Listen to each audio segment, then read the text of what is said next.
The horse was already gone when she found the note. Vera Briggs stood in the doorway of the livery stable, her hands trembling, the folded piece of paper pressed so hard against her palm that the ink might have bled through her skin and into her bloodstream. Outside, the sun was hammering down on the dust of Caldwell, Kansas, the way it always did in late August of 1878, indifferent and brutal, like everything else in this part of the country. The stall where the black stallion had stood for 3 weeks was empty. The straw was still pressed down in the shape of him. The feed bucket was still hanging from its iron hook, half full of oats he would never eat now.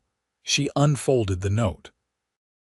The handwriting was rough, angular, like a man who had learned to write from a wanted poster and never improved much past that point. It said, "Sold the horse to Emmett Farrow at the trading post. He gave me $11. I left 8 of it under the loose board behind the cook stove. It should cover you through the end of October if you are careful. Do not thank me. Do not come looking. Q." Vera read it twice. Then she pressed it against her mouth and stood very still, the way she had learned to hold herself together when everything inside her wanted to come apart. $8. He had sold the only thing he had left in this world that mattered to him. The horse he called Cinder, the animal that had carried him across 4 states and out of more trouble than either of them probably survived to remember. And he had given her $8 and told her not to thank him. She looked at the stall again. The emptiness of it felt like a held breath that no one was ever going to let out. She had known Quinn Jared for 23 days. It had started the way everything difficult and consequential seemed to start in her life, without her permission and without any particular warning. It was the first week of August, and Vera had been standing in front of the dry goods store on Main Street with 37 cents in her pocket, which was everything she owned, and a list in her hand of the things she needed to survive the week. The list and the 37 cents did not agree with each other at all. She had been doing the arithmetic in her head for the 3rd time, trying to find a different answer, when she heard the sound that the whole town heard at roughly the same moment.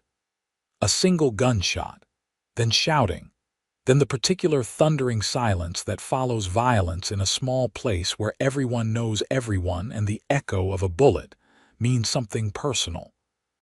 She had not looked up from her list immediately.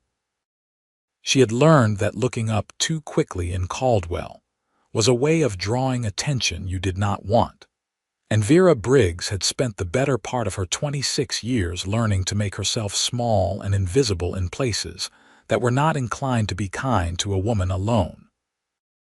She had been alone for 14 months. She had been managing. She had not been thriving, but she had been managing, which in 1878 in a cattle town in southern Kansas was sometimes the most you could ask of a given Tuesday.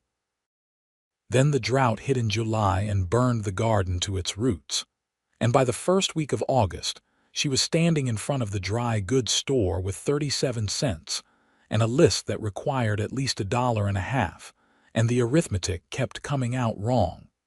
The commotion resolved itself. She heard boots on the boardwalk and turned her head just enough to see a man being walked at gunpoint across the street by the town marshal, a large and humorless man named Dale Whitmore. Behind Marshal Whitmore walked another man, one she did not recognize, moving with the particular economy of motion that she would later come to understand was not calmness, but rather the opposite of it. A kind of coiled readiness that had been held so long it had stopped looking like tension and started looking like stillness.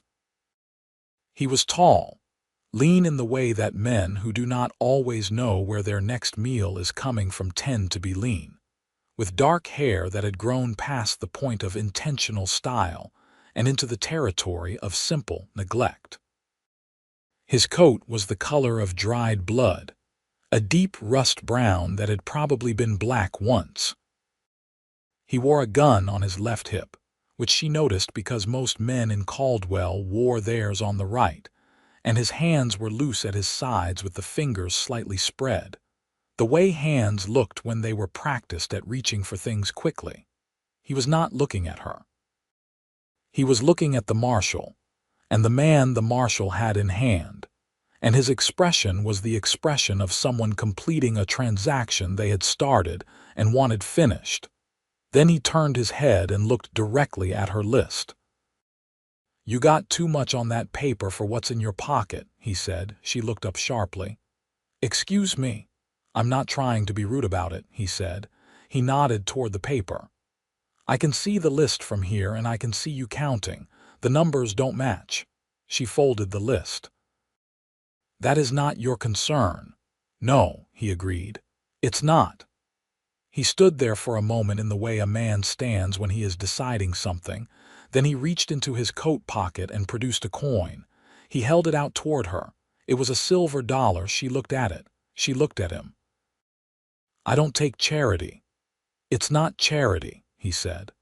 "I just brought a wanted man into Marshal Whitmore's custody, and he is going to pay me a $5 bounty for it. I have more money right now than I've had in 3 months. That dollar won't change my situation any. Your situation is different." "You don't know anything about my situation." "I know enough." He set the dollar on the edge of the boardwalk railing between them, not pressing it into her hand, not forcing the thing on her, just leaving it there in a place where she could take it or leave it as she chose. "I'm Quinn Jared. I'm staying at the Drover's Inn for a few days while my horse rests. If you want to pay it back someday when things are better, you can find me and do that. If things don't get better, then consider it gone and don't think about it anymore." He walked away before she could argue any further. She stood there for a moment staring at the coin on the railing. A woman named Clara Hicks from the Methodist Church walked past and gave the coin, and then Vera a look that communicated several opinions simultaneously, all of them unwelcome. Vera picked up the coin and went into the dry goods store. She told herself she would find him and pay it back within the week. That was what she told herself. The truth was more complicated, and the truth began the following afternoon when she was carrying laundry back from the river, and the wooden crate she was using slipped and cracked on a rock, and 3 weeks' worth of other people's clean clothes went into the mud at the edge of the bank. She did not cry. She had not cried since Thomas died, partly because she had discovered that crying used energy she could not spare, and partly because there was no one to cry to, which made the whole exercise feel embarrassingly theatrical. She sat down on a dry rock, and she looked at the ruined laundry, and she thought very carefully and methodically about what she was going to do next. "You need another hand." She looked up, and there he was again. Quinn Jared, standing on the bank 10 feet away with his horse, that large black stallion whose existence she would only later fully appreciate, drinking from the river. He was looking at the scattered laundry with an expression that was not pity, which she appreciated, but rather assessment. "The clothes need to be rewashed," she said. "I can see that. I don't have time to rewash them today and still return them by morning, which is when they are expected. I'll help you wash them," he said. He said it so simply, so matter-of-factly, that she spent a full 3 seconds waiting for the condition attached to it. There was no condition. He looped his horse's reins around a branch and rolled up his sleeves and walked down to the water. They washed clothes for 2 hours in the river, side by side, not talking much for the first hour and then talking steadily for the second. He found out that she was 26, that she had come to Caldwell with Thomas from Ohio 4 years ago, because Thomas had believed the stories about opportunity in the West, that she had one sister back in Columbus whom she wrote to but could not afford to visit, that she had been good at mathematics in school and had always believed this would be useful somehow, and was still waiting for that to be proven true, and that she was afraid of rattlesnakes, but not of much else. He laughed at the last part. It was not a performed laugh, not the social laugh of a man trying to be charming. It was genuine and a little surprised, and it changed his whole face when it happened, opened something up that the rest of the time was shut very firmly closed. She noticed that. She noticed it and then looked away from it, because noticing things like that was not something she could afford right now. He helped her carry the laundry back to her house, which was a small wooden structure at the east end of town, with a kitchen garden in the back that was presently a collection of dried stems and cracked earth. He saw the garden without commenting on it, which told her he understood what it meant without needing to say so. "Thank you," she said at her door. "Don't mention it," he said, in a tone that suggested he meant it literally. He came back the next day with firewood. She had not asked for firewood. He set it on her porch and knocked on her door, and when she opened it, he said, "There's a man at the river cutting cord wood and selling it for 2 cents a bundle. I bought you 3 bundles." He handed her the change from the purchase, exact to the penny, which she understood was his way of being clear that this was a transaction and not an act of condescension. She invited him in for coffee. It was the only thing she had to offer. He sat at her kitchen table and drank the coffee, and they talked for an hour about things that had nothing to do with either of their circumstances, which was itself a kind of relief, like setting down something heavy for a little while. He told her about a canyon in New Mexico he had ridden through that was so red it looked like riding through the inside of a fire. She told him about the first winter she and Thomas had spent in Caldwell, when the snow had come up to the windowsills, and the town had gone completely quiet for 2 weeks, and she had felt, for the first time in her adult life, something approaching contentment. "You loved him," Quinn said. "Not a question." "I did," she said. "He was a good man. He was not a practical man, but he was good, and that counted for more than I gave it credit for at the time." Quinn nodded slowly. He turned his coffee cup in his hands. "I never had that," he said. "Someone to love, I mean. Someone who stayed." She looked at him directly for the first time since he had sat down. His face was weathered, lined around the eyes in a way that was partly sun and partly something harder to name, but there was nothing closed about his expression in that moment. He was looking down at his coffee cup with a kind of unguarded honesty that she suspected he did not show very often. "You never tried?" she asked. "I tried once," he said. "She left. I don't blame her. My life is not the kind of life a person can build something next to." "Your life could be different," she said. He looked up at her then. "Could it?" he said. It was not quite a question. She did not answer it. She refilled his coffee cup and changed the subject to whether the drought was going to break before September, which it was not going to, though neither of them knew that yet. He kept coming back. That was the thing. He had told her he was staying a few days, and the few days stretched into a week, and then 2 weeks, and every day he found some small way to be useful that did not insult her independence. He fixed the hinge on her gate. He replaced 2 boards on her porch that had started to rot. He found a buyer for a piece of embroidery she had made and not known how to sell, and he got 3 times what she would have asked for it, which infuriated and delighted her in equal measure. "You didn't have to do that," she told him. "The embroidery was worth what I got for it," he said. "You were going to undersell yourself. You don't know what I would have asked. You would have asked $1. I got 3. She stared at him. "How did you know I would have asked $1? Because you price everything you do too low," he said. "You're used to people not valuing what you offer."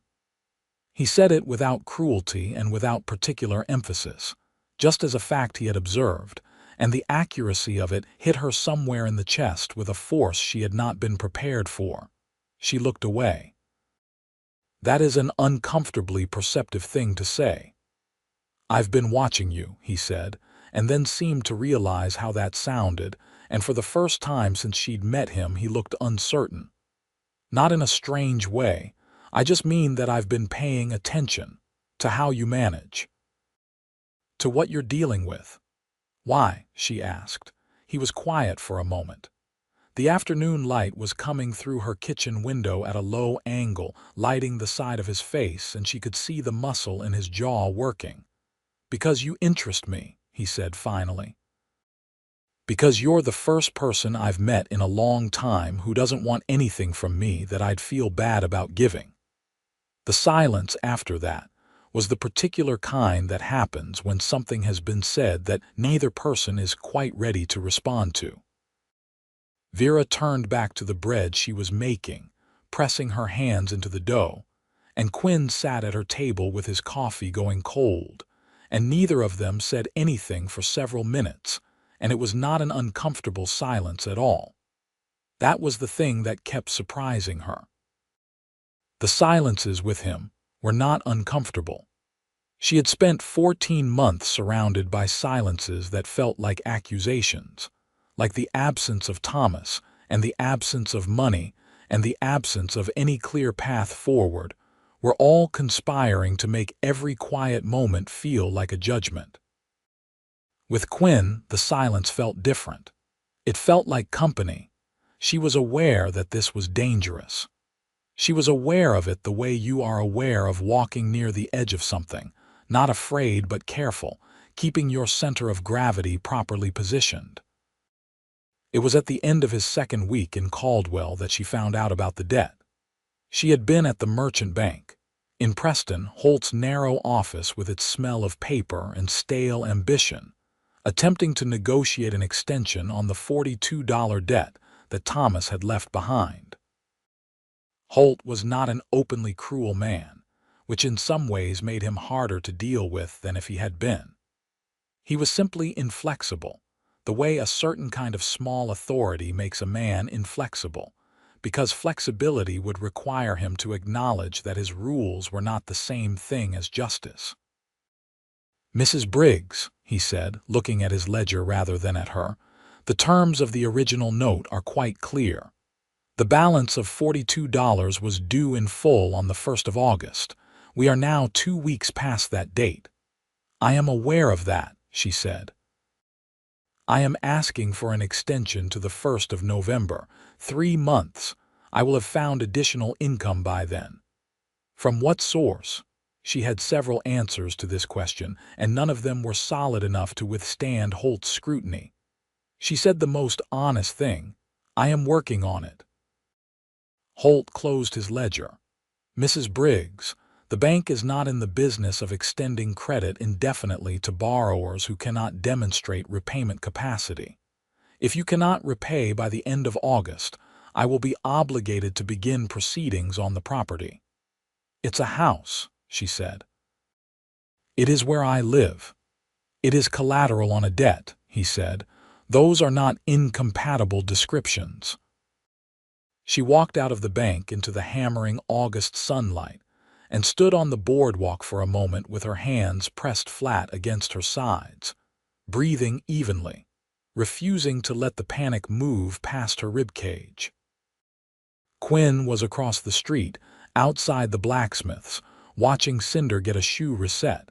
He saw her come out of the bank and the look on her face, and he crossed the street without being asked. "What happened?" he said. She told him. She did not mean to tell him all of it, but once she started, it came out in its entirety: the debt, the drought, the ruined garden, Holt's deadline, the arithmetic that kept coming out wrong. She told it quickly and without ornamentation, the way you tell something when you are not looking for sympathy but simply need to say it out loud to be certain it is real. Quinn listened without interrupting. When she finished, he was quiet for a moment. "How much time do you have?" he asked. He said end of August. "That's 2 weeks. And you need $42. I need $42, which I do not have, and no realistic way to get." He looked at the bank across the street. His expression was not angry exactly, but it was hard in a way she had not seen from him before. Does he own the note outright, or is he acting as agent for someone else? She blinked. I don't know. Why does that matter? Because if someone else holds the note, there might be room to negotiate around Holt. If Holt owns it himself, he's the only one you need to persuade. He paused. I'll look into it. Quinn, she said, I am not asking you to solve this for me. I know you're not, he said. I'm offering. I don't want your money, she said firmly. I don't have $42 to give you, he said equally firmly, so that's not what I'm offering. I'm offering to look into it. That's all. He found out that afternoon that the note was held by a land speculator named Albert Crane in Wichita, who had purchased several bad debts from the Caldwell Bank as investments, and that Holt was collecting on Crane's behalf for a fee. He found out further, through a conversation with the blacksmith's apprentice who had a gift for gossip and no particular loyalty to anyone, that Crane had bought the note for $22, meaning that any settlement above that amount was profit to him. He came to her house that evening and explained this. So he might take $30 as settlement, Vera said. He might take $25, Quinn said, and he might take it in installments if someone could guarantee the payments. Who would guarantee the payments? Quinn looked at her steadily. I could. You are a bounty hunter with no fixed address and a horse as your primary asset, she said. No offense meant, none taken, that's accurate. He leaned back in his chair. But I have a reputation in this part of Kansas. Marshal Whitmore will vouch for me. That counts for something with a business type like Crane. Men like that respect established authority. This is an enormous amount of trouble for someone you've known 3 weeks, she said. Yes, he said. Why?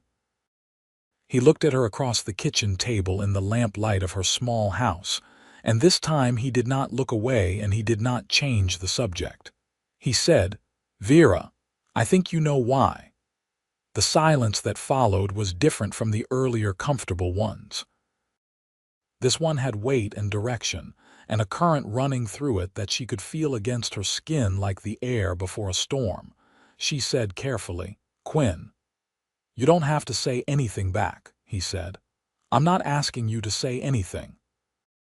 I'm just being honest with you because I think you're someone who deserves honesty and doesn't get enough of it. She looked at her hands on the table.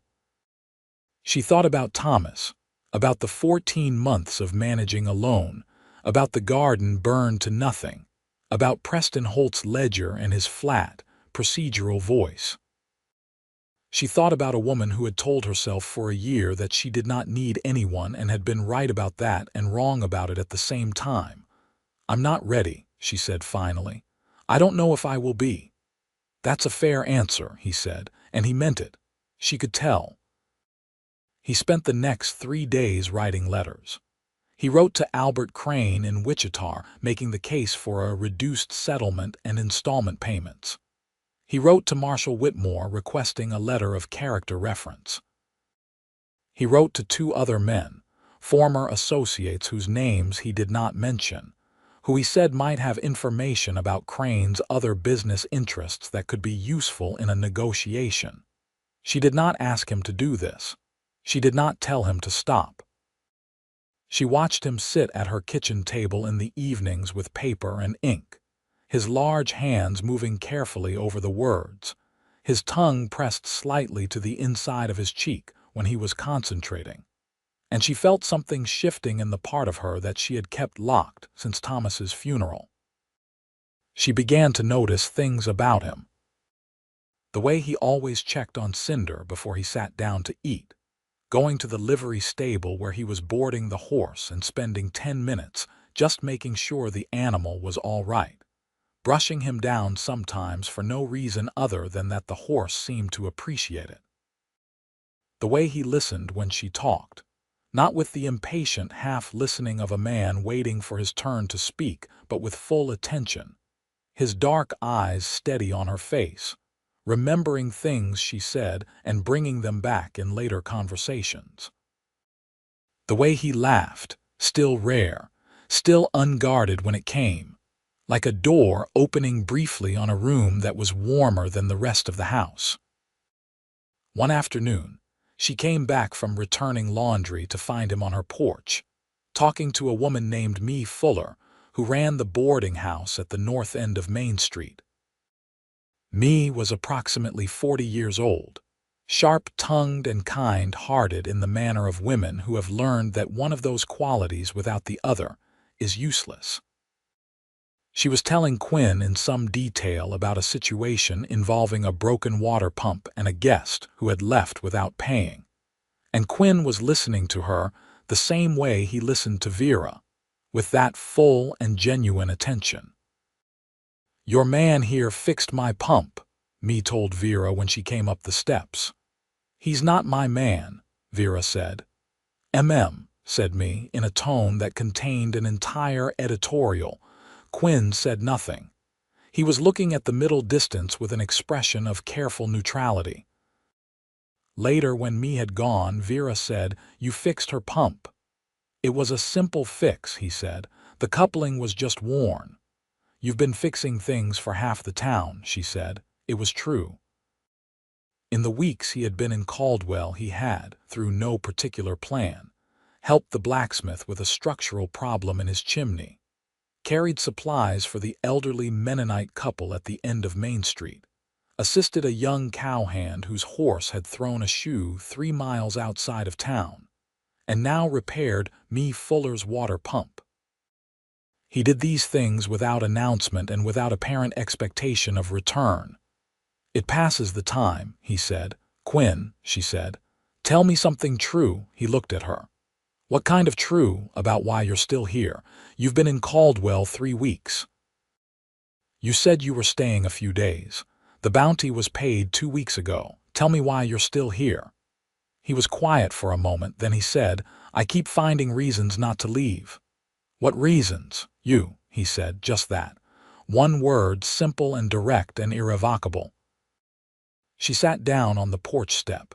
He sat beside her, not close but close enough that she was aware of the warmth of him in the cooling evening air. "I have not been fair to you," she said. "How do you mean?" "I have let you help me. I have let you sit in my kitchen and drink my coffee and fix my gate and write letters on my behalf. And every time you have indicated that you feel something, I have deflected it without being honest about why." He waited. "I am afraid," she said. "Not of you. Of needing someone again and losing them.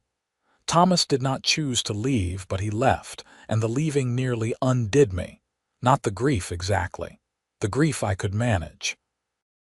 The sudden absence of a person who knew all the particular details of your life, who knew where you kept things and how you took your coffee and what you talked about when you couldn't sleep. That kind of leaving." Quinn was silent for a while after that. A mockingbird was going through its repertoire somewhere in the elm tree at the corner of her lot, cycling through a dozen different borrowed songs. "I understand that fear," he said finally. "I've been the one doing the leaving for most of my life. I know what it looks like from the outside, and I know it doesn't look like much when you're the one going, but I understand what it takes from the person who stays." "Could you stop leaving?" she asked.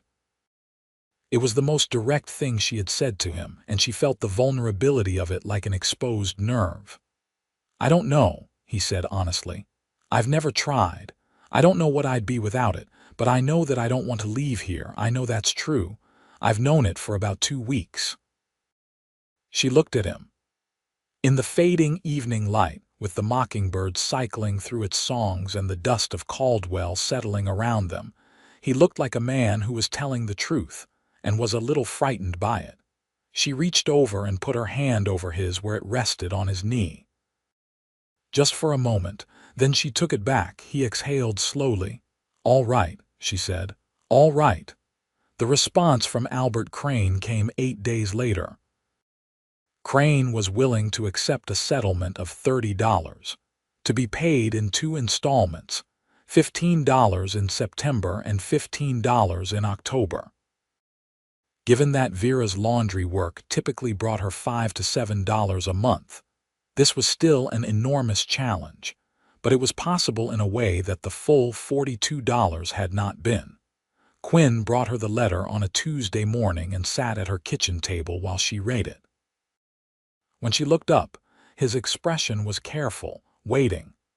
"This is because of your guarantee," she said. "It's because of your situation and a reasonable business calculation," he said. "Crane doesn't want to deal with a prolonged legal situation over a small property in a Kansas cattle town. $30 is clean. It's still because you vouched for it." "Yes," he said. "Thank you," she said. She said it simply and meant it fully. He nodded once, accepting the thanks in the spirit it was offered.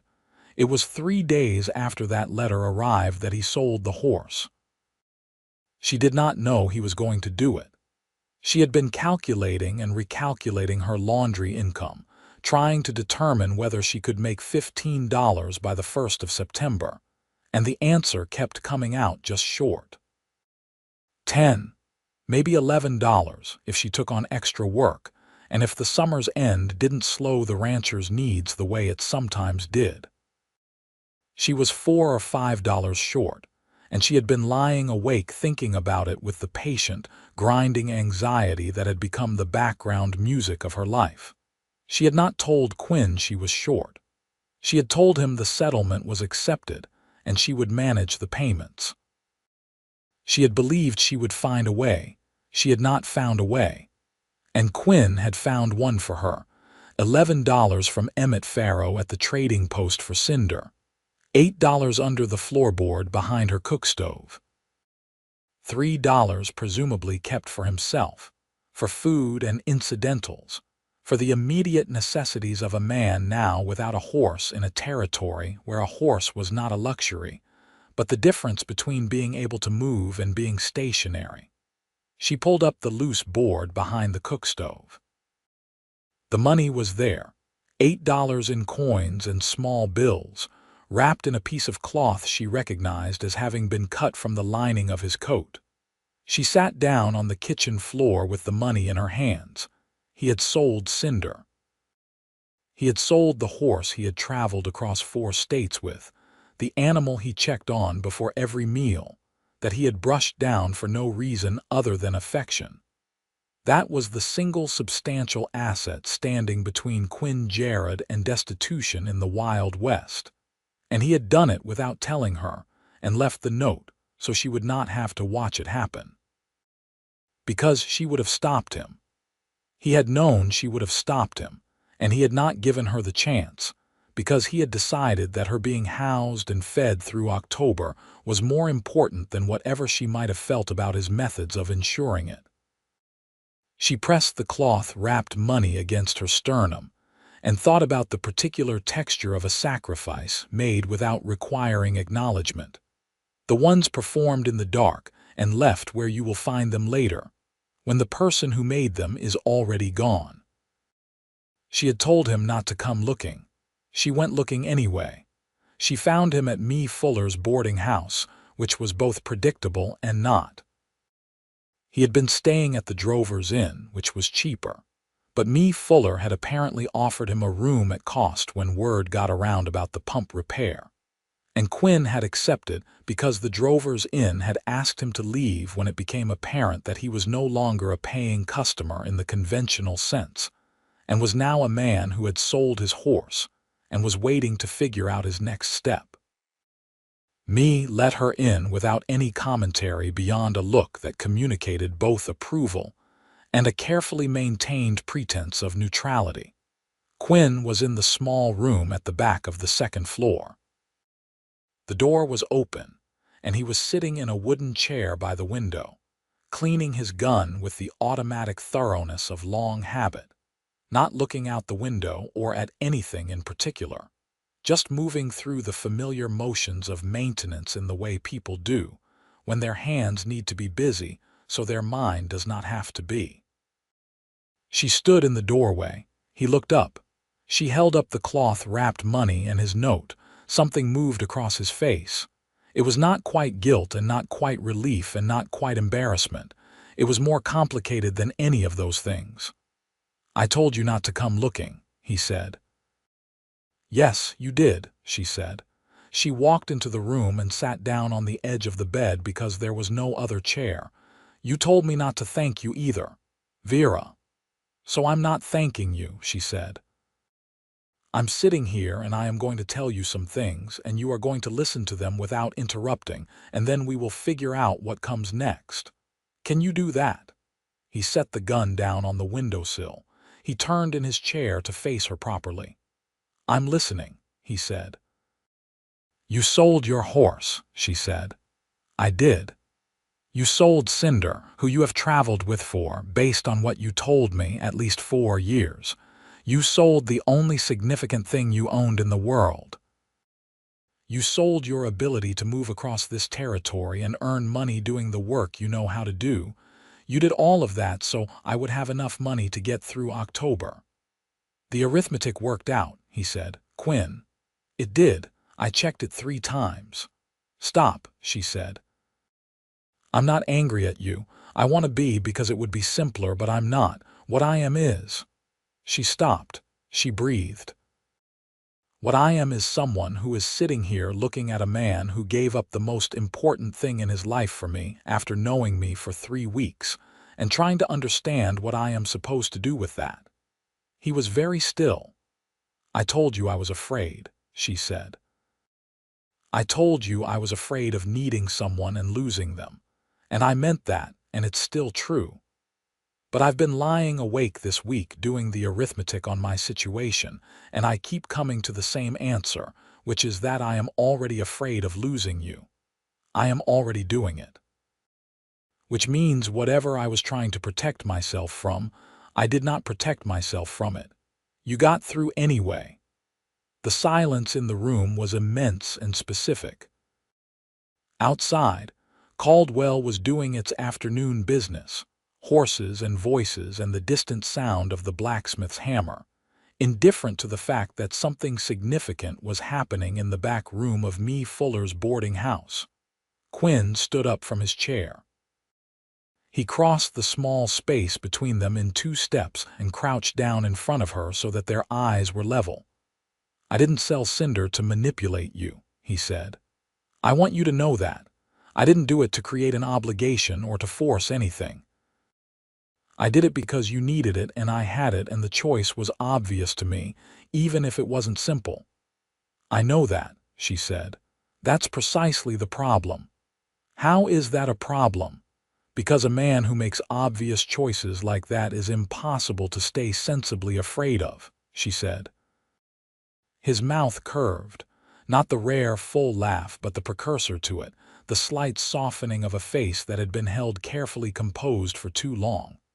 Is that right? It is extremely inconvenient, she confirmed.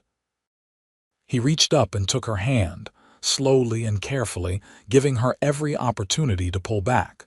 She did not pull back. Here is what I can tell you, he said. I am 31 years old, and I have spent the last 14 years moving from one place to the next, and never staying anywhere long enough to want to stay. I have done things I'm not proud of, and survived things that probably should have gone differently. I have been a Confederate soldier and a bounty hunter, and at least 3 other things I won't mention right now, and none of it has made me particularly proud of the life I've been living. She was listening. His hand was warm around hers. But I have been in Caldwell for 3 weeks, he said, and for the first time in a long time, I have been looking forward to tomorrow. I have been going to sleep at night thinking about tomorrow and what it might contain, specifically whether it might contain you and your kitchen and your coffee, and that way you look at me when I say something true that you didn't expect. She looked at him. I would like to stay, he said. Not just through October. I would like to stay the way people stay when they mean it, if that is something you can consider. You don't have a horse, she said. No, you don't have income at the moment. That's temporary. I can do work here. I've already demonstrated that. I'm good with horses, which in a cattle town is a marketable quality. The blacksmith asked me yesterday if I wanted to help him while his apprentice is sick. I'm reasonably good with a hammer. I'm not without options. Quinn. Yes. I am considering it, she said. I want you to understand that I am genuinely considering it, but I need you to understand what you would be staying for. It is not romantic, the actual situation. It is a small house and a debt and laundry work and a burned garden and a town that is moderately kind when it remembers to be. It is not adventure. It is not the open road or whatever your life has been before this. Vera, he said, my life before this was lonely. I would trade every mile of open road I've ever ridden for something that mattered in one place. She held his gaze for a long moment. Everything in her that had been wound tight for 14 months was very slowly releasing, like a rope coming off a cleat, like something that had been held in place by effort alone, finding that the effort was no longer necessary. All right, she said. Then stay. She did not kiss him then. It was not the right moment for that, and they both seemed to understand it without discussion. But she held his hand and he stayed crouched in front of her, and outside, Caldwell continued its afternoon, and something between them settled into a new shape that felt, carefully and tentatively, and with the full awareness of all the ways it might still go wrong, like the beginning of something solid. September arrived, and with it a change in the air that was not quite relief from the heat, but was at least the suggestion that relief was on its way. Quinn went to work for Hector Brody, the blacksmith, covering for the sick apprentice, and discovering in the process that he had more aptitude for the work than either of them had expected. Brody, a German immigrant who had been in Kansas since before the war and had an encyclopedic knowledge of what work was worth, paid him 40 cents a day, which was honest and fair. Quinn paid me fuller for his room from his first week, wages, and moved back to the Drovers Inn when a room opened there for 30 cents a week, partly to save money and partly because me Fuller's knowing looks had become something he experienced as a benign but persistent pressure he did not quite know how to inhabit. He and Vera fell into a pattern. She brought him lunch at the blacksmith's on the days she was passing that way on laundry runs, and he came to her house in the evenings 3 or 4 times a week, and they cooked together or sat on her porch in the cooling dark and talked, working through the particular archaeology of two people who are learning each other's full dimensions. He told her things he had not told anyone. About the war, about a specific battle in Missouri when he was 17 that he had never found a way to think about that did not end badly. About the woman he had mentioned before, whose name was Ella, who had waited 2 years for him to come back from the immediate aftermath of the war, and had finally married someone else, sensibly and correctly, because Quinn had not been able to tell her he was coming back until he understood himself where he was going. She told him about the early months of her marriage, the ones she had not talked about with anyone because they were complicated in a way that grief is supposed to make irrelevant. How Thomas's optimism had been wonderful to be near but difficult to live inside. How she had sometimes felt that his belief that things would always work out had made him careless in ways she was now paying for. "Does it feel disloyal to say that?" he asked. "It used to," she said. "Now it feels like honesty. He was a good man and I loved him, and he was also not particularly careful with money or planning, and both things are true." "That's honest," Quinn said. "You told me once that I deserve honesty and don't get enough of it," she said. "I'm trying to practice it." He looked at her with an expression that was warm and a little bit helpless. The expression of a man who is finding it increasingly difficult to be careful about something he very much wants. The 1st of September came and Vera made her first payment to Albert Crane, $15, through the bank.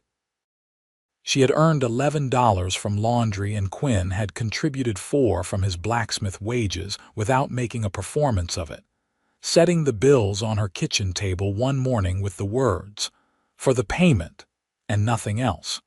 And she had accepted this in the spirit it was offered, which was partnership. Preston Holt received the payment with the expression of a man who had been somewhat looking forward to a foreclosure and was now required to recalibrate. He stamped the receipt with slightly more force than was strictly necessary. Walking out of the bank into the September sunshine with the receipt in her hand, Vera felt something she had not felt in over a year. It was not happiness exactly, not yet, but it was a cousin of happiness, a sense of the ground under her feet being slightly more solid than it had been that morning.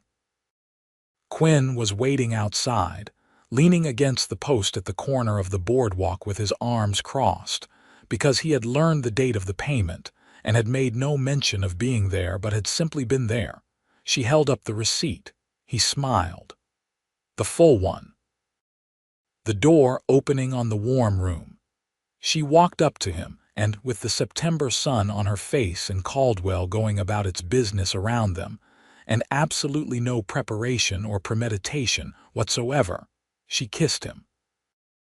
It was brief, a single press of her lips to his, over before he had fully registered it was happening. She stepped back. He stared at her. "That was not me thanking you," she said. "What was it then?"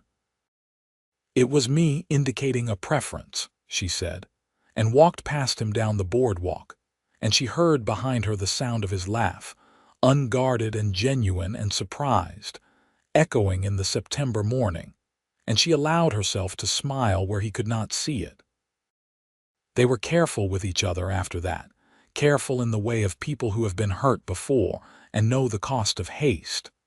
But the carefulness was warm now rather than guarded, a mutual tenderness rather than a mutual defense, and the space between them shifted accordingly. He held her hand walking back from the river one evening. She took his arm when they walked to the church social at the end of September, because Mee Fuller had told her in no uncertain terms that attending the church social would be good for her standing in the community, and that Quinn attending with her would help people recalibrate the various stories they had been quietly assembling. And this turned out to be correct, as Mee Fuller's social intelligence was nearly flawless. The women of the Methodist Church, who had views about most things, had views about Quinn Jarrett specifically, and those views were initially a mixture of skepticism about his profession, and the somewhat grudging admission that a man who fixed water pumps and helped elderly Mennonite couples and worked honest hours at a blacksmith shop was not easily dismissed as a threat to social order. Clara Hicks, who had seen Vera take the dollar from the railing on that first day, turned out to be the most vocal of the group, and her opinion, once it shifted completely, and she spent the remainder of the social telling everyone within range that she had known from the beginning that Quinn Jarrett was a man of character. Quinn endured the church social with the patience of a man sitting through something he does not understand, but recognizes as necessary.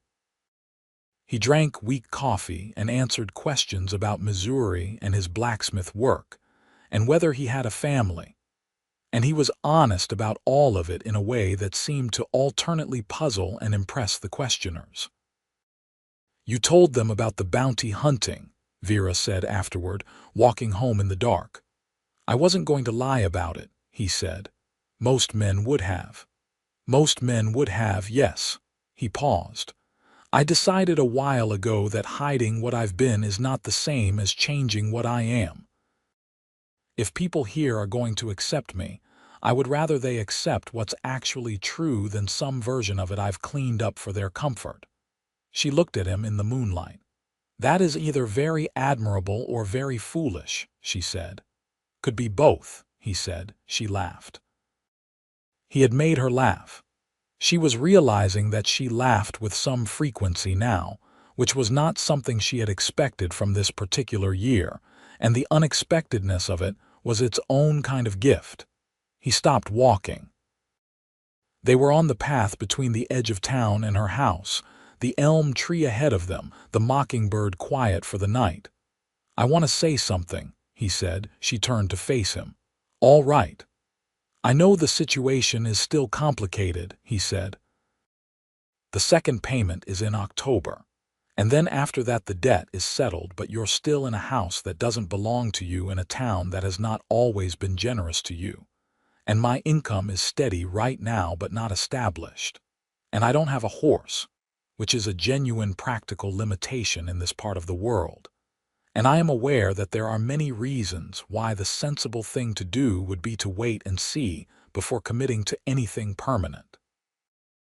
"Yes," she said, "and I know you've said you're afraid, and I know that fear is real, and I'm not dismissing it. Yes, but I love you," he said. "And I'm not going to wait until the situation is less complicated to say it, because in my experience situations are almost never less complicated, and I would rather say the true thing now than a careful thing later." The night was very quiet around them. Somewhere distant a coyote called and was answered. Vera reached up and put her hand against his jaw, the side of his face, feeling the rough of it under her palm, the realness of him. "I love you too," she said.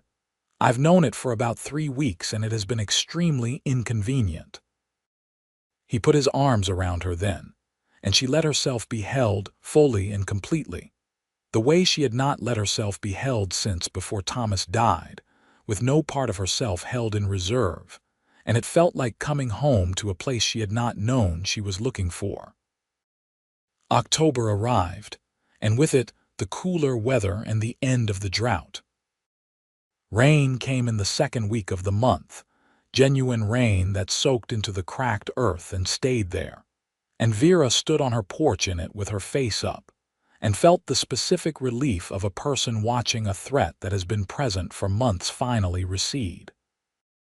Quinn made the second payment to Albert Crane himself, riding to the bank on a horse he had borrowed from the blacksmith for the day, which made him feel better about the situation than he expected.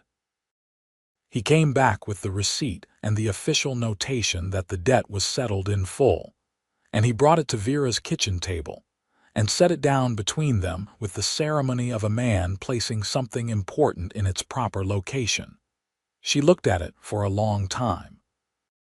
Then she folded it and put it in the tin box where she kept her important papers, next to Thomas's death certificate and her sister's letters and the piece of embroidery she had never quite managed to sell. "It's done," she said. "It's done," he confirmed. She looked up at him. "What now?" she asked, not anxiously, just genuinely. "I've been thinking about that," he said. He sat down at the table. "Brody wants to take me on permanently. He's been talking about expanding, taking on more horsework, maybe eventually buying out the livery stable owner when he retires. He says he could use a partner who understands animals and isn't afraid of hard work, and that I've demonstrated both of those things." "That's real," she said. "It is. It's actual work in an actual place with actual income." He paused. "I'm not going to pretend it's what I imagined my life looking like. But I've been thinking that what I imagined my life looking like for the last 14 years was not a picture I was particularly happy with."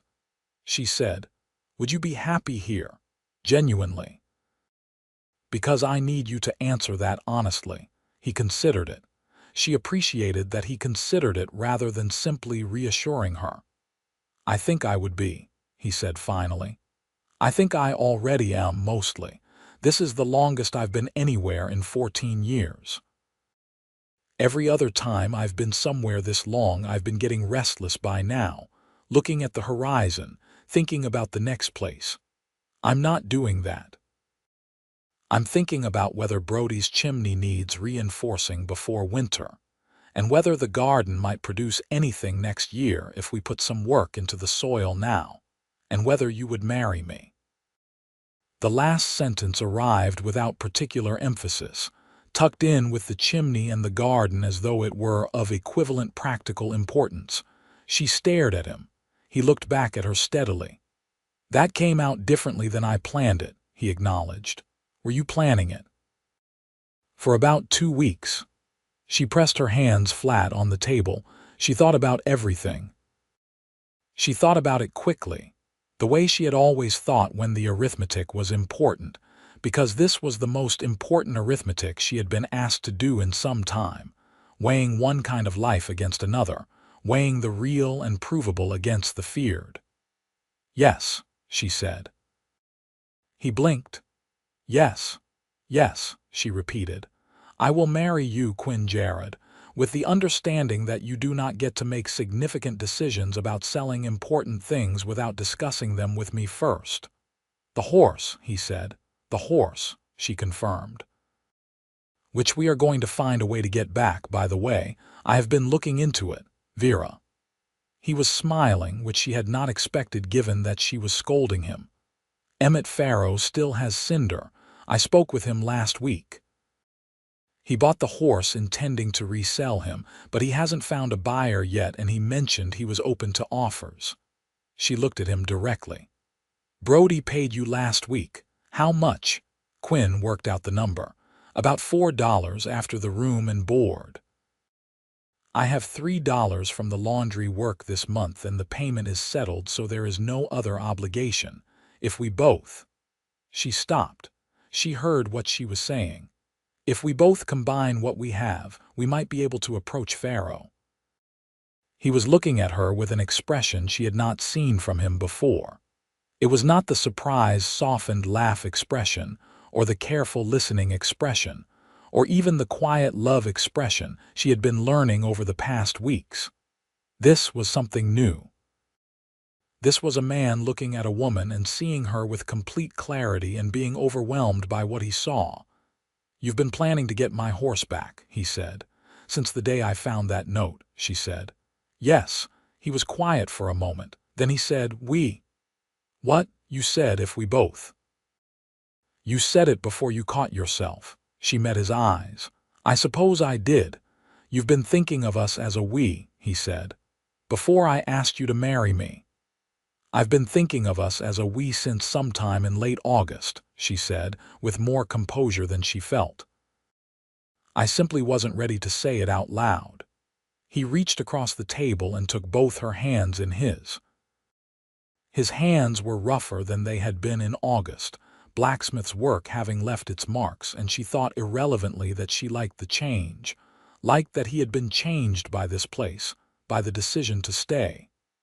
"Vera Briggs," he said, "you are the most practical romantic I have ever met." "I am practical," she agreed. "The romantic part is new." They went to Emmett Farrow the following Saturday with $7 between them, which was everything they had combined. Farrow was a broad man with a red beard who ran his trading post with a cheerful mercantile shamelessness, and who had sold Cinder to Quinn's horse fund in the first place, and therefore had some understanding of the context. He looked at the $7. He looked at Quinn, whom he had met briefly, and who was standing in his trading post with an expression of controlled hopefulness that he probably thought was not visible. $7 for an animal I paid $11 for, Farrow said. "You've had the cost of feeding him for 6 weeks, Quinn said. "And you haven't found a buyer. And I have a permanent position at Brody's Smithy, and I will send customers to you for as long as we are both in this town." Farrow thought about this. He was not a sentimental man, but he was a fair one, and something in the situation seemed to be registering with him beyond the pure transaction. "Who's this?" he asked, nodding at Vera. "This is Vera Briggs," Quinn said. "She is going to be my wife." Farrow looked at Vera. "You want to help this man buy his horse back?" "Very much," she said. Farrow was quiet for a moment. Then he said, $8. "And I want it known around town that I made a fair deal." "Done," said Quinn. "We only have 7, Vera said quietly. "I have $1 I set aside," Quinn said quietly back. She turned to look at him. "From where?" "I've been setting aside $1 a week for 3 weeks," he said. "For exactly this." She stared at him. "I told you I checked the arithmetic," he said. She laughed then, the full and unguarded kind, in the middle of Emmett Pharaoh's trading post with the smell of leather and dried goods around them, and Pharaoh watched this, and his expression shifted into something that was not quite his usual commercial satisfaction. $8, he said. Go get your horse. Cinder recognized Quinn immediately.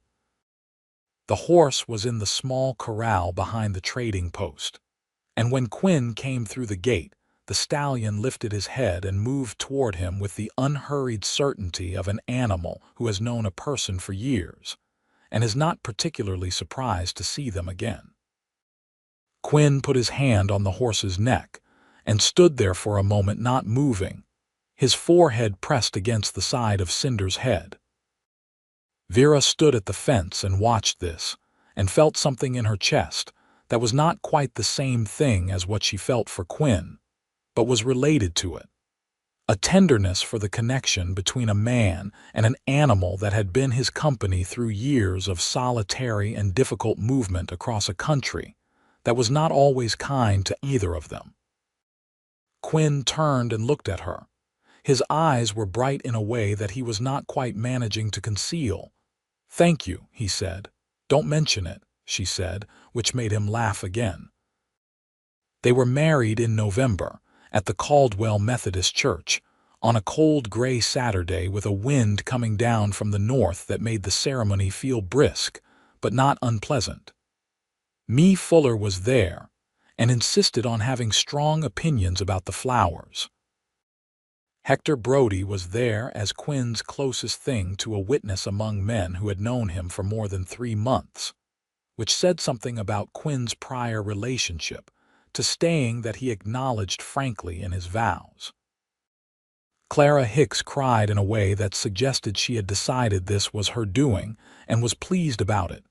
Vera's sister, Eleanor Marsh, came down from Columbus. She was 2 years older than Vera, and had been writing anxious letters since August about the situation. And she arrived 3 days before the wedding with the energy of a woman who has been worried at distance, and is now here to inspect the source of her anxiety in person. She inspected Quinn over dinner at Vera's kitchen table on her first evening. Quinn, who had survived a war, years of bounty hunting, and various other dangerous situations, appeared to find Eleanor Marsh somewhat more nerve-wracking than most of these. Eleanor asked him, directly and without apparent concern for social convention, what his intentions were, what his income was, what his prior history with women had been, and whether he had ever been convicted of anything.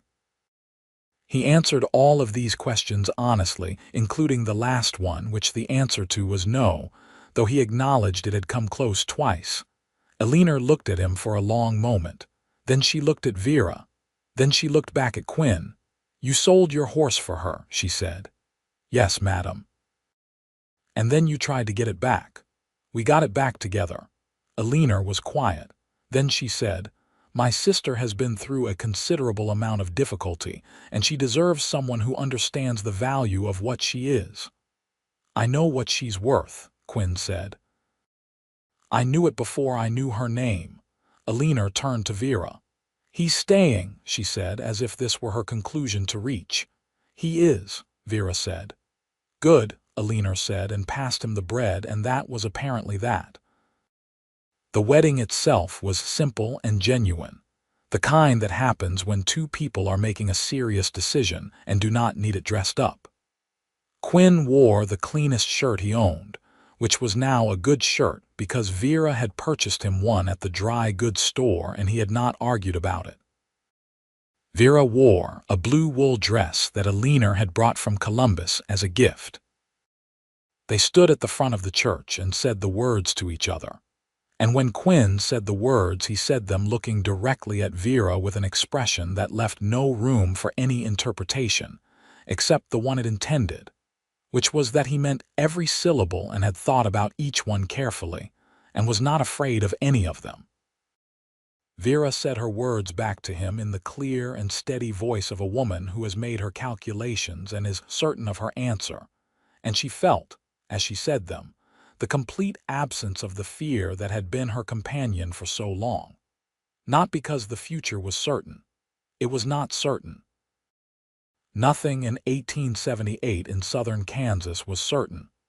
But because she was facing the uncertainty with someone she trusted, and that made all the difference. Mee Fuller cried at the reception, which she denied doing.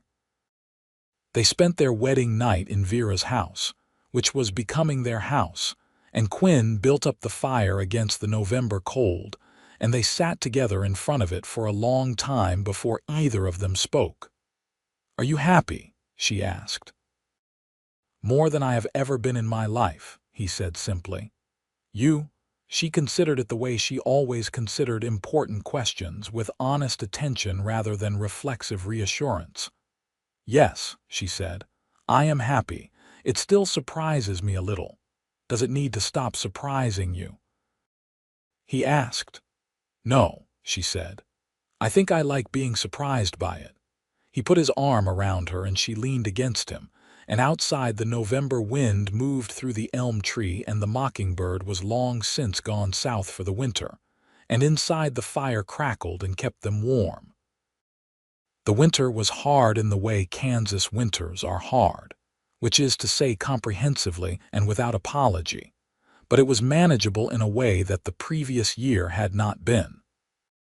Quinn's work at the smithy continued and expanded, Brody's trust in him growing through the fall into something that was genuinely approaching partnership.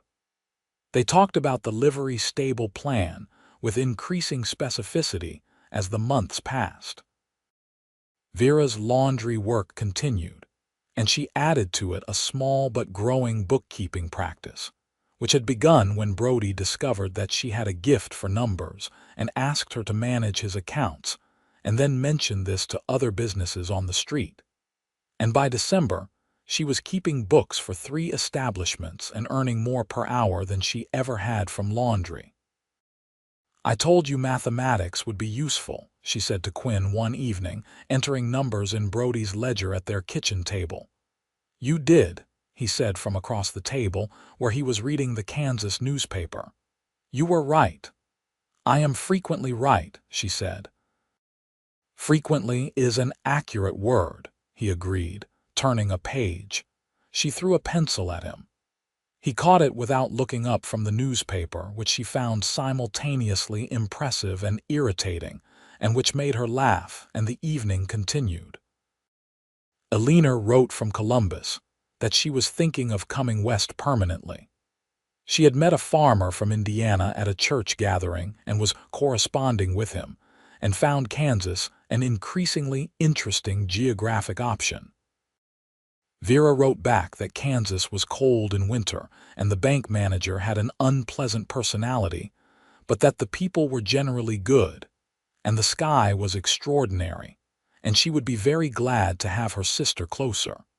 Spring came and Vera planted the garden again.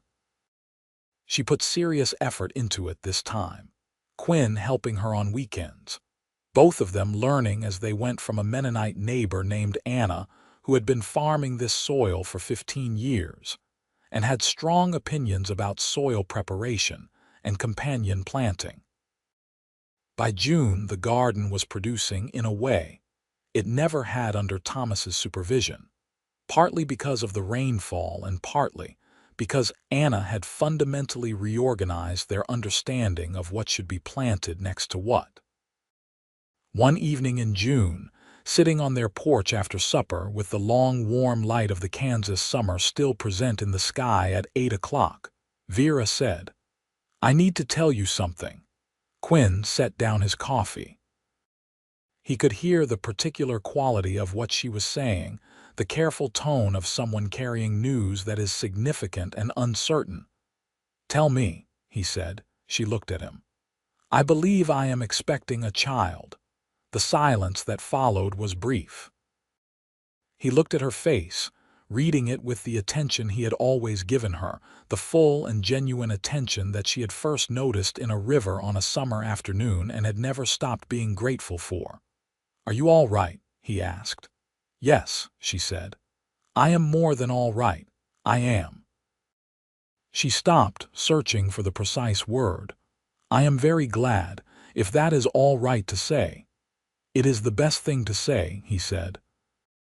He reached over and took her hand and held it, and they sat together in the long summer evening with this new weight between them that was not heavy but lifting, like something that had been waiting for the right moment to rise.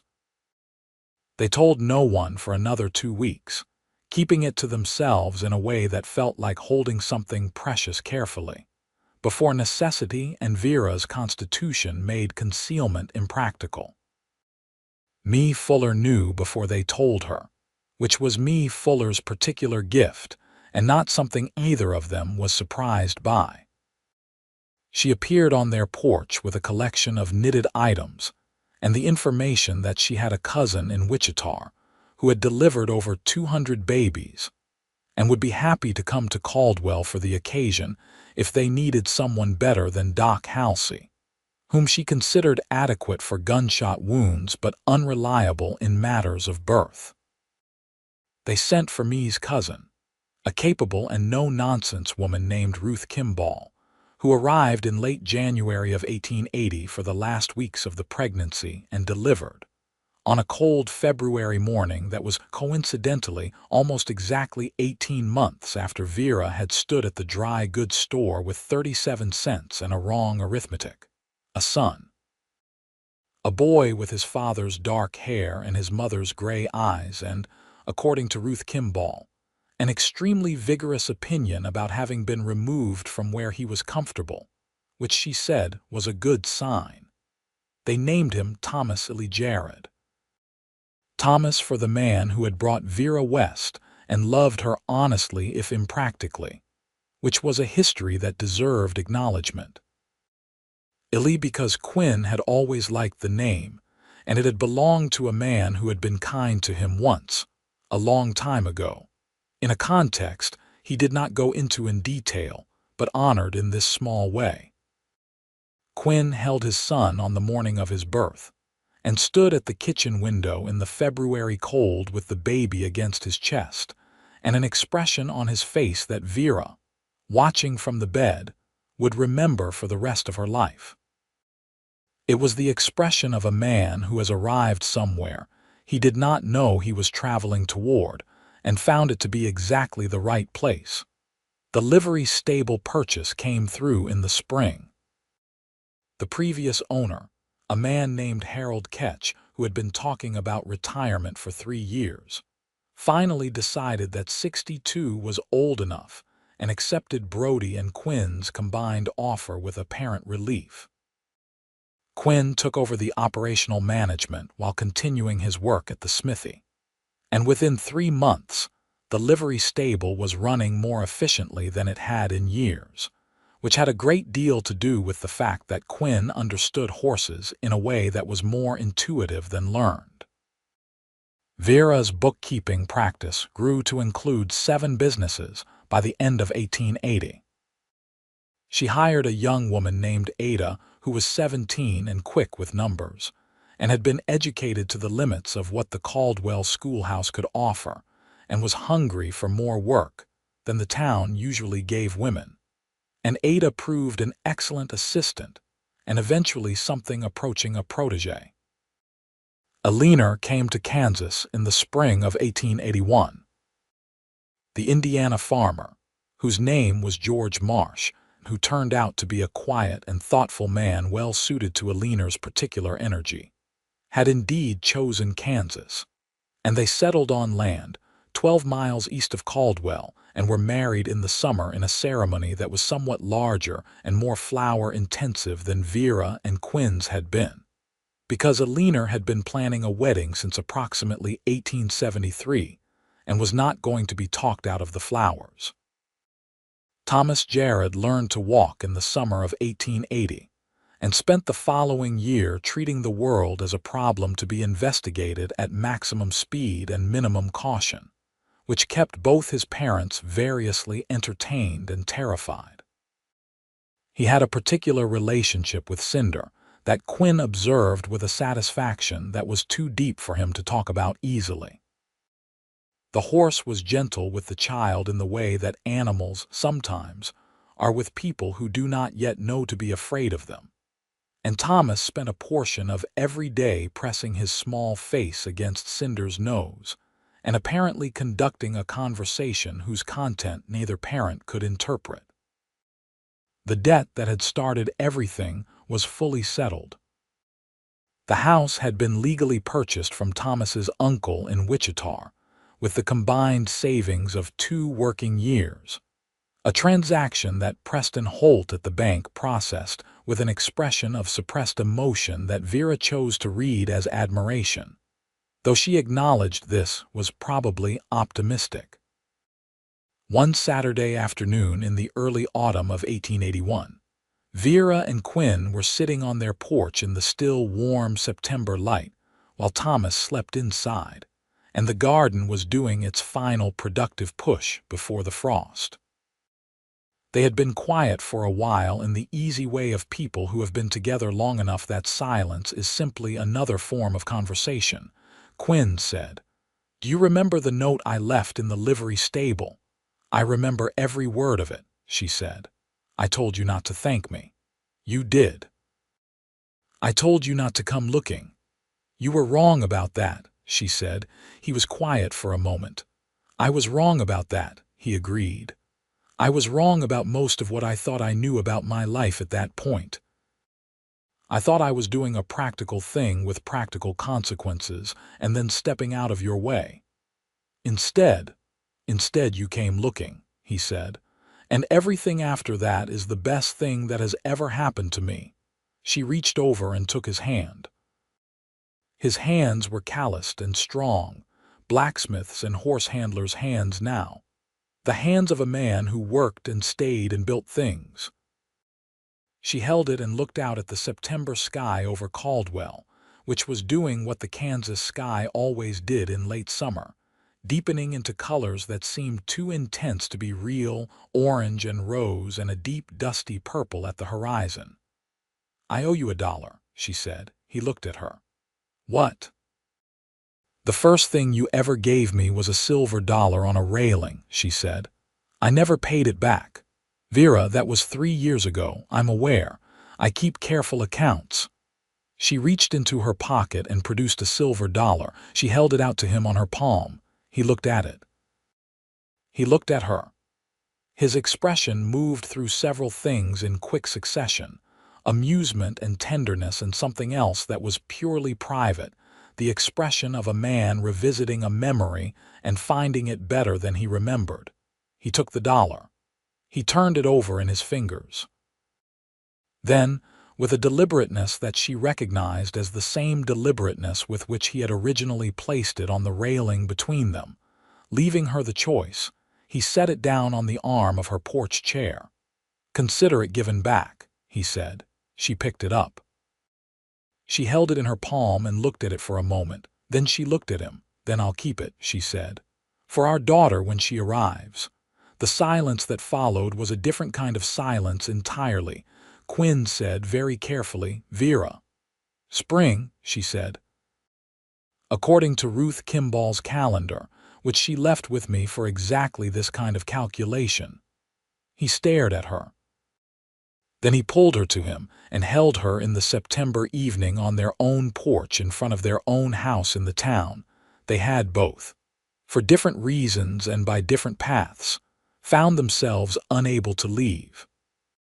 She pressed her face against the side of his neck and felt his arms around her and thought about 3 years ago, about 37 cents and a wrong arithmetic, and a silver dollar on a railing and a note in an empty stable, about the 1,000 small decisions and chances and stubborn acts of faith that had added up to this particular evening on this particular porch with this particular man. The arithmetic, finally, had come out right.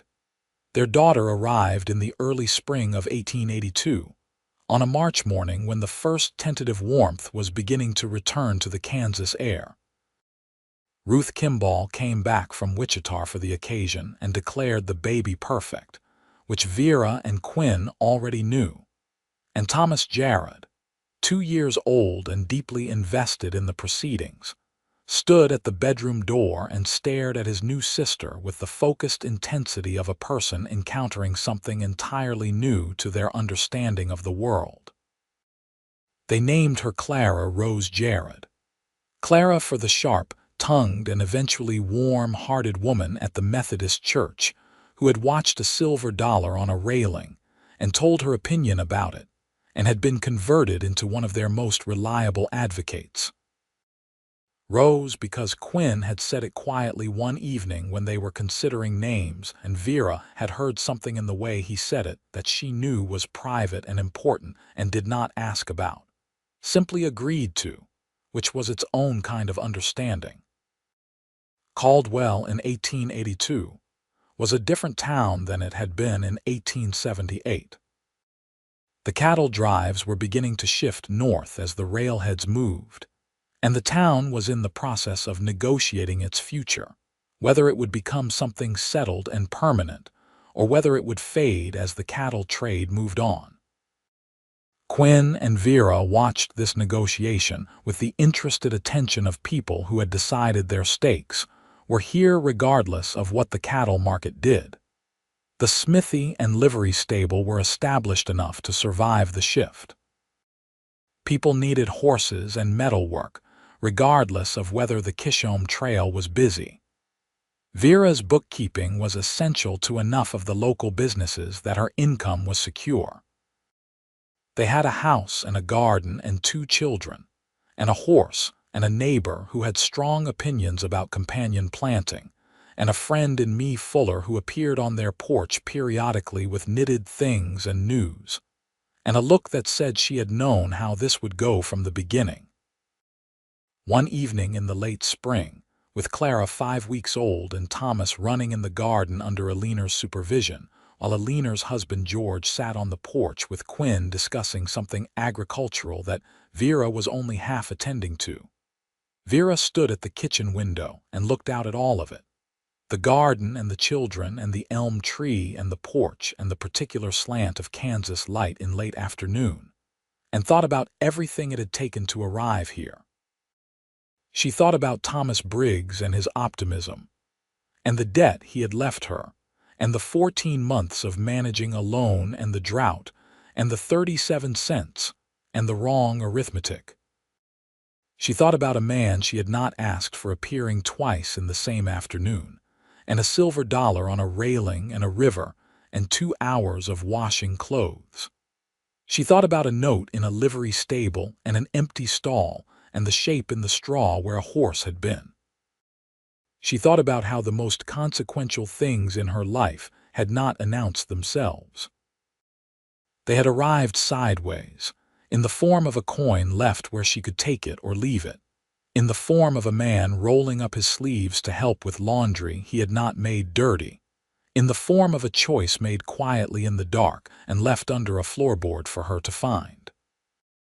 Quinn came through the back door with Thomas on his shoulders, the boy shrieking with the particular delight of a child at altitude, and Quinn ducked through the doorway with the practiced efficiency of a man who had learned the exact measurement of his own height relative to their door frame. "Supper?" Quinn asked. "Nearly ready," she said. He set Thomas down, who immediately demanded to know where the baby was, and Quinn pointed him toward the cradle in the corner, and Thomas went to stand over it with the same focused attention he had given it since the beginning. This small, fierce love he had developed for his sister, that was one of the more unexpectedly moving things Vera had observed in her life. Quinn came to stand beside her at the window. "What are you thinking?" he asked. She leaned into him slightly. "About arithmetic," she said. He made a soft sound that was not quite a laugh but was warm. "Does it come out right?" She looked at the garden and her children and the elm tree and the approaching evening and her husband beside her. And she thought about 3 years of building something real from the materials available, which had never been plentiful, but had turned out to be enough. "It comes out exactly right," she said. Outside, the evening settled over Caldwell, and the mockingbird came back to the elm tree, cycling through its borrowed songs. And inside the house, there was the smell of supper and the sound of a child's voice and the particular quality of warmth that exists in a place where people have chosen each other deliberately and kept that choice every day since. The silver dollar sat on the kitchen shelf, between the tin box of important papers and the jar of dried lavender from Anna's garden, where Vera had put it on the day Quinn had given it back to her. She had never spent it. She was not going to spend it. It was not money anymore, or it was money still, but also something else. A record of a moment on a boardwalk in August of 1878 when a man had left a choice in the space between them, and a woman had reached out and taken it. That was how it had started. A coin on a railing. An act of care offered without condition, and received with caution and repaid eventually with everything. Quinn Jarrett had come to Caldwell for 3 days and stayed for the rest of his life, and not a day of it had gone the way he had planned, and every single day of it had been exactly right.